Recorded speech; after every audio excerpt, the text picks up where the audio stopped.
Today I'm reviewing Tales from the Gas Station Volume 2. So the expectation is, if you're buying the second book in the series, you've already read the first one. So more or less, you know what you're getting yourself into. It's basically more of the same. I would say this book had a harder task set out for itself because I'm so familiar with the first story and having read the online version and then the adapted version to the book, getting over the bridge into new material and uncharted territory and competing against all those moments that are now, overall, it continues the story that's set up in book one, introduces a couple new characters. There's Rosa, who works alongside Marlborough and Jack, and O'Brien, a new police officer and cop in the area who is friends with Jack and gives him rides to work and back and forth. There's also a new character named Calvin, who is vying for the manager position at the gas station, and he's like if Tommy Taffy was a really overzealous Walmart employee. Overall, the book is very fun and an enjoyable time. I think some of the problems that I do have with it are just kind of a staple of the Tales from the Gas Station series, so I'm not going to repeat that too much from what I already mentioned in my last review, which will be linked here if you haven't seen the first one. Go watch the review of the first book or read the first book before watching this one. Overall, I would say it really seems to ride between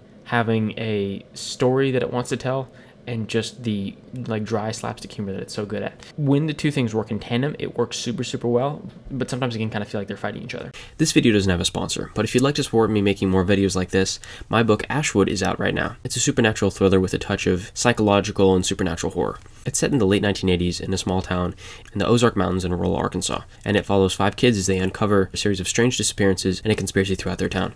It's 500 pages, it's based on a series of cold cases from Arkansas in the 1980s, and takes inspiration from Stranger Things, Stand By Me, and Twin Peaks. For YouTube viewers only, I have a special sale going on right now. It's 20% off if you use the link in the description. That's 20% off if you click the link in the description. Thank you so much. Let's get right back to the video. There are a ton of really cool things that are introduced in the story as well. A bunch of new entities and stuff. There's a fox lady, like a weird, cryptid, Mothman or something like that. Characters from the first book, like the bathroom cowboy and a bunch of other odd supernatural things come back into the story. The thing that I thought was really cool that they did really well in this was at the end, I'm not going to spoil the story in the climax, but there is a lot of weird mind-bendy stuff where the story itself is tricking you and tricking Jack, the main character, and I'm always a sucker for that kind of stuff. And I really like how it was written here. It was really interesting and just entertaining. It really pulls you in. I enjoyed it more than the ending of the first book because it combines that sardonic humor that is so much a staple of the series while incorporating it directly into the plot, to the point that you're not sure if what you're seeing is just a joke or if there's something that's actually truly weird going on.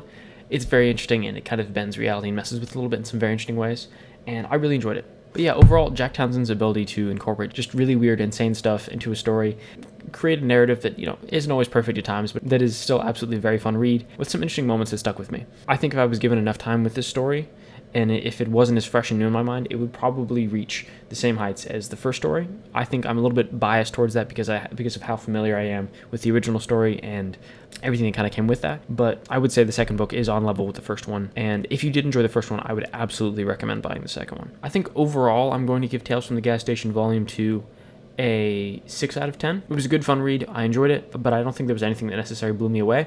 Again, that's not really what I'm expecting from a Tales of the Gas Station book. But if you did enjoy the first book in the series, I would recommend it. It is definitely not one of those situations where the second book suddenly drops off a cliff and you're like, what the hell was the author thinking? Overall, more of the same, but the same is good. Thank you very much for watching. I do appreciate it. Make sure to do all of the YouTube stuff, the like, share, comment. No, that's not how that goes. Leave a like on the video, share it to other people. Leave a comment letting me know if you've read Tales from the Gas Station Volume 2 and if you like it, what you thought about it. Thank you so much for watching, and I will see you in the next one.